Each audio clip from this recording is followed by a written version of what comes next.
Hey everybody, Mr. Field here, back with another video. Just checking in on how we can start talking about proofs in mathematics. So in general, what is a proof? Well, providing proof in general, just in the real world, is being able to justify your reasoning, provide evidence, facts that back up how you know that you're correct. And in math, it's really not much different, all right? So proofs in mathematics are really just statements that are followed up by reasons or justifications for how you know that you are correct. On top of that, we like to follow a very logical order. It's a lot of deductive reasoning where A leads to B, B leads to C, and C leads to D. That's kind of the mentality you want to have when you're working through a proof. Imagine a proof like building a house, right? You can't start with the roof. You have to start with a strong foundation. There can be no holes, no bricks missing, otherwise the house might fall down.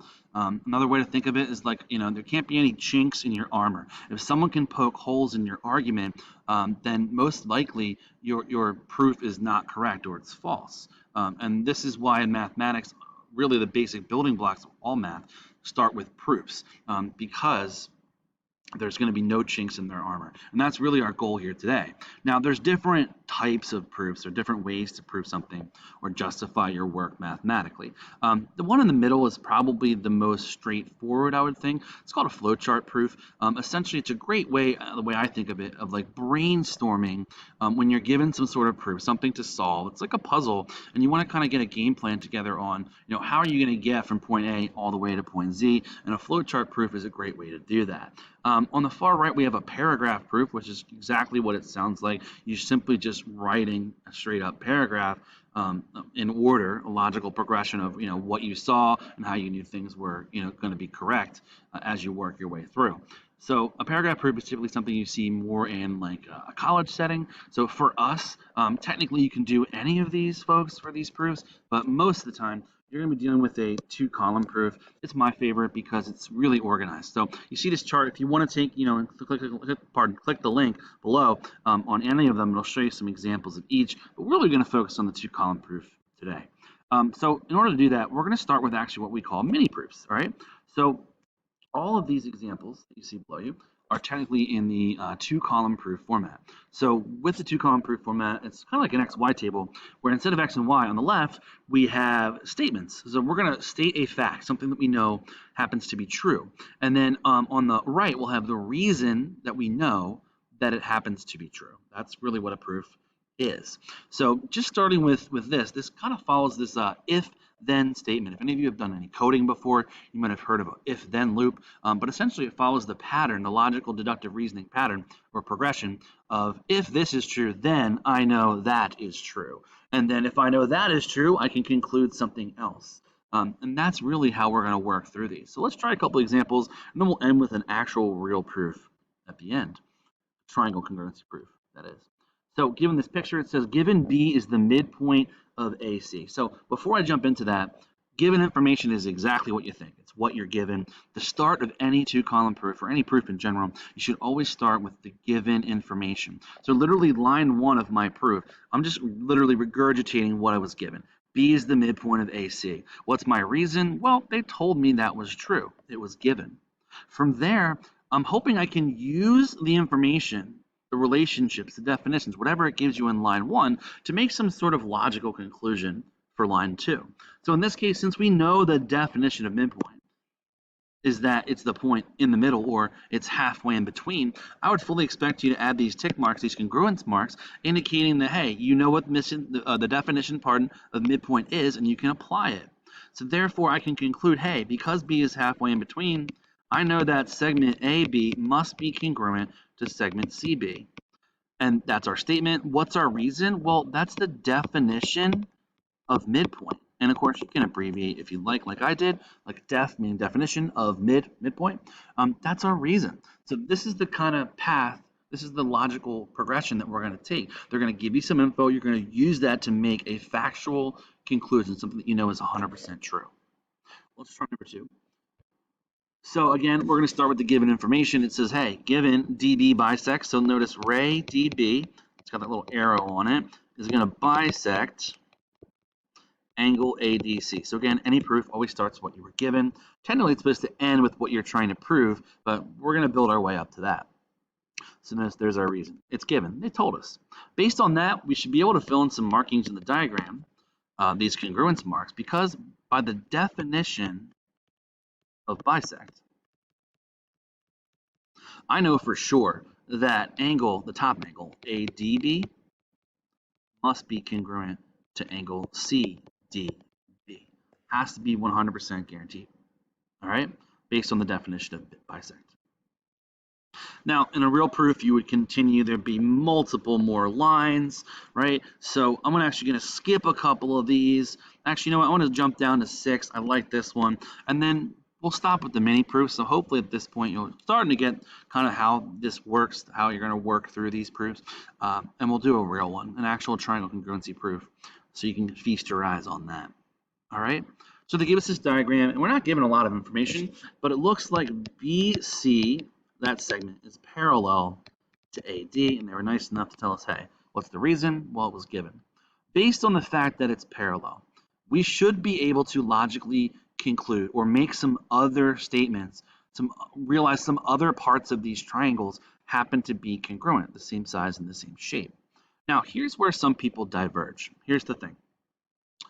Some people would go ahead and say, because they gave me this, in line 2, I immediately have to use that information. And in some proofs, that ends up being true. In this particular one, and what's kind of nice about these proofs is you might have a slightly, you're going to have essentially the same statements, but you might have a slightly different order. Like someone else might realize, well, maybe I'm trying to prove that this triangle is congruent to the bottom triangle.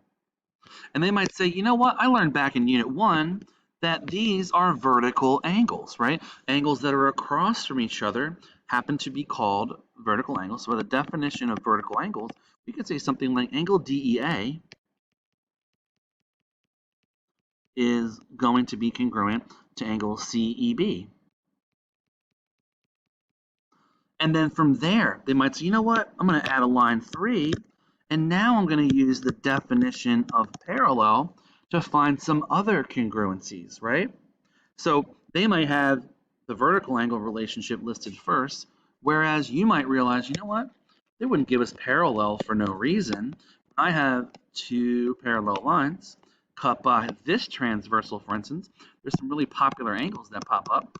Oftentimes it's either alternate interiors or corresponding angles. Well, I'm thinking those 2 angles are alternate interior. They're both inside the 2 parallel lines and on alternate opposite sides of the transversal. So you might say something like, hey, I know angle DAE is congruent to angle, let's call it CBE. And then you might even realize further, you know what? What if I did 2 parallel lines cut by this transversal? Well, that would mean that this angle, angle ADE, so that'd be our 4th line,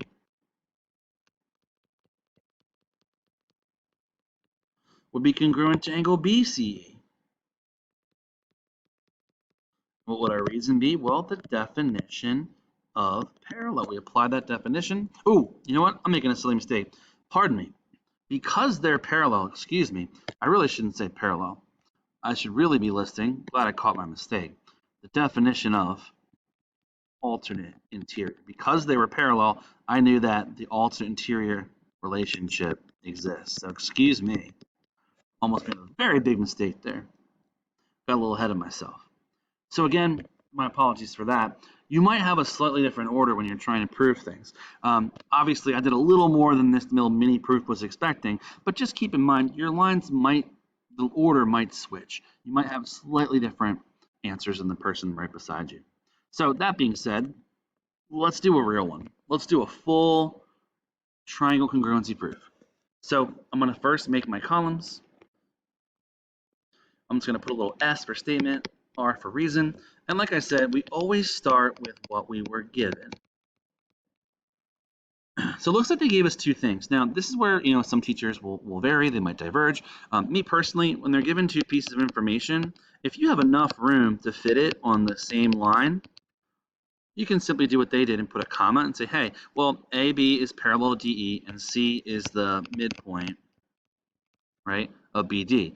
Keep in mind, it doesn't look like I could fit it, but if I stretch it out a little bit, I will be able to. Just keep in mind, some professors, some teachers would say, no, because you're given two pieces of information, you should really write them as two lines. I'm pretty confident myself, Mr. Figuier, and other teachers here at Hatboro-Horsham are not going to do that, so you don't have to. If we can fit it, I'm just going to move it over and squeeze it in into one line. So AB looks like was parallel, pardon, I think the DE, if I'm not mistaken. And of course, C was the midpoint of BD. Keep in mind, you can abbreviate here and there as well. So again, the first part of any proof is that you write what you were given, what you were told is true. Then you're going to use that information. And again, this is where you might diverge.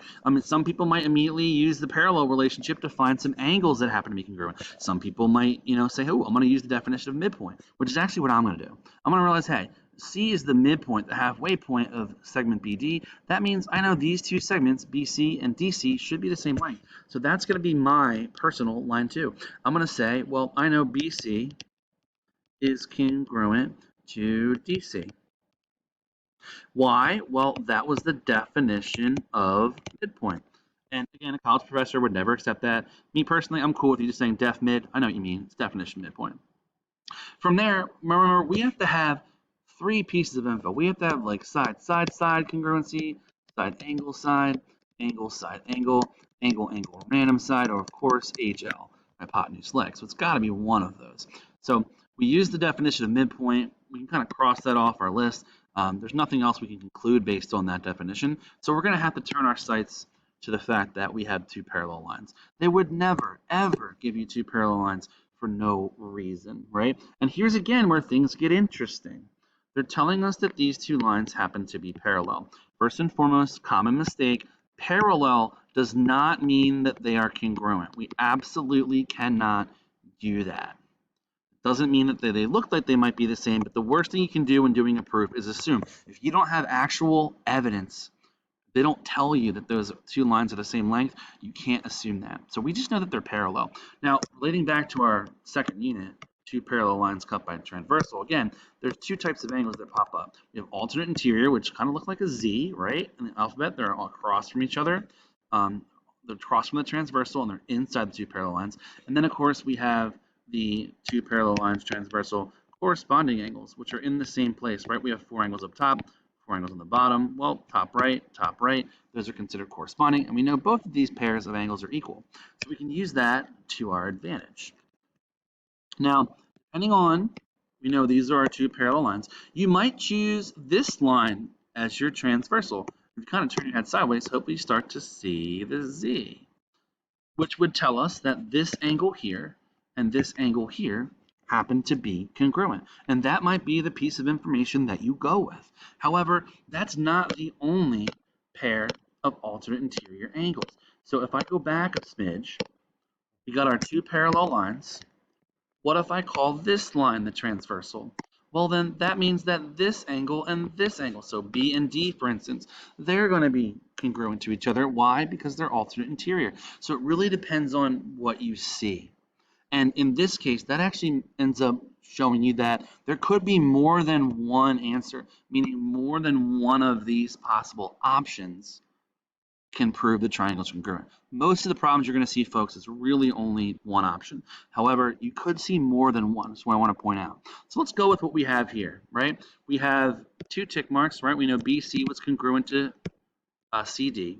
We just used the definition of alternate interior to realize that angle B and angle D, those were going to be congruent. So we better write that statement. Anytime you find a new congruency, you have to write something about it. So I'm going to say something like angle ABC,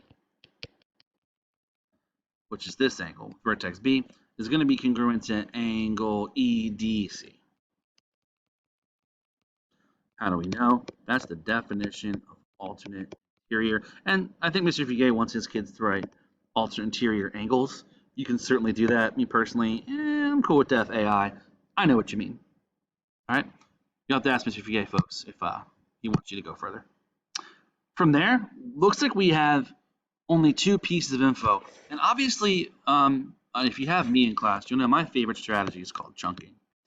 Redrawing the picture off to the side. There's a lot going on here. So I'm just taking triangle ABC, and I'm going to briefly, quickly redraw what I have. Looks like I have that this angle, angle B, is the same as something in the other triangle. I have a tick mark here. So I have two pieces of information. I'm missing something else. There has to be a third if we're going to prove these triangles are congruent. And by the way, keep in the back of your head when you're doing proofs, you can't always prove something's true. Sometimes they're just not congruent. But in this case, they are going to be. So one last thing we're missing, back to Unit 1, I know these two angles here and here are vertical angles, and that's what's going to blow this problem wide open. So if I add it down here, looks like I have angle, side, angle, congruency. Now, if you were to use the other the other transversal, with those parallel lines, you would have ended up with a different alternate interior relationship, and I think you end up with angle, angle, random side. Either answer is totally acceptable in this problem, but just keep in mind you might encounter problems where there's more than one solution. So based on that, let's finish off our proof, right? We said, hey, I know that angle, I'm going to call it BCA, is going to be congruent to angle DCE. And how do I know that? What's my reason, my justification? Well, that's the definition of vertical angles. If you're in college, they'll probably ask you to use the VACT, the vertical angle congruency theorem. Well, in this case, for our class, for our purposes, you can just say definition of VA.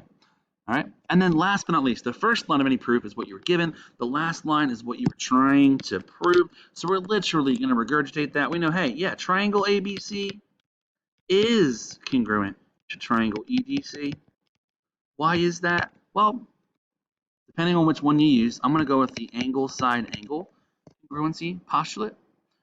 Keep in mind, if you went the other route, you could end up with angle, angle side. Either answer fully acceptable. So, video went a little long, but I hope my explanations were detailed and thorough enough that you're feeling a lot more comfortable with these proofs. So, go ahead and try the practice, and we'll catch you next time. Thanks.